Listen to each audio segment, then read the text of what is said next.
Functions are an extension of a formula. If we think formulas calculate a cell's value, such as equals A1 plus A2, that would give me the sum of the contents of A1 and A2. Maybe it's 10 plus 2 would equal 12. Well, that's a formula. Functions are automated formulas built into Excel to try and make things a little bit quicker.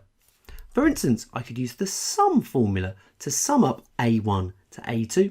If that said A1 to A5, it would sum up all the cells in between. While that particular example of summing just 2 cells doesn't look like it would save us a lot of time, it certainly can.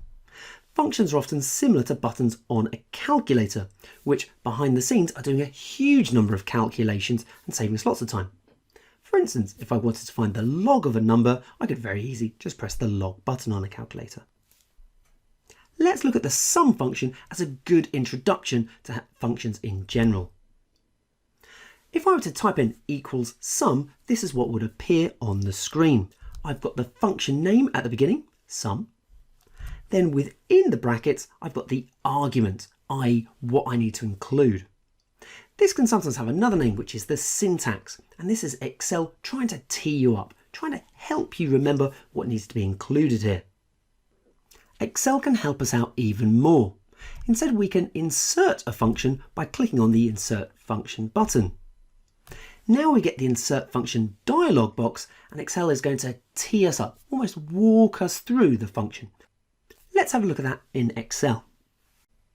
Here I have 2 sets of costs. The costs are salaries, purchases and expenses. The first column is the costs in Great British Pounds, and the second column is in US dollars. I need to total them both up. Firstly, I'm going to use the sum function just by typing it in. So I type in equals SUM, and I open the brackets, and I can now see that the syntax has appeared.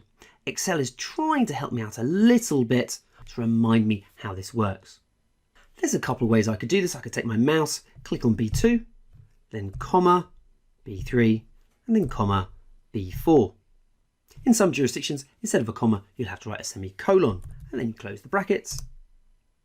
Alternatively, I could have gone up to B2, clicked and hold, and then drag down to B4 so that I now select B4, and it's now written as B2 colon B4. Close the brackets, and I get 240. Now let's do the US dollar column, but this time let's click on Insert Function. The dialog box appears and it asks us to search for a function. I'm going to use the sum function. I know that's going to be in maths and trig, so I'll scroll down until I find the sum function. I'm now going to press OK, and a second box appears. And again, this is Excel still trying to help me out. In this particular example, Excel's trying to guess what cells to add up. In this case, it's guessed correctly, cells C2 to C4, but be careful, it won't always get this right. Underneath that, it then gives me the total, which is 312, and underneath that, it gives me a bit of extra help.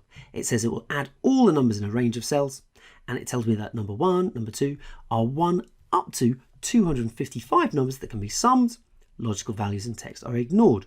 I can now press OK, and it's got me to the correct number. So 2 ways we could do this. Firstly, we could type in the function name, and then we could look at the syntax to help us complete it. Or alternatively, we clicked on the Insert Function button.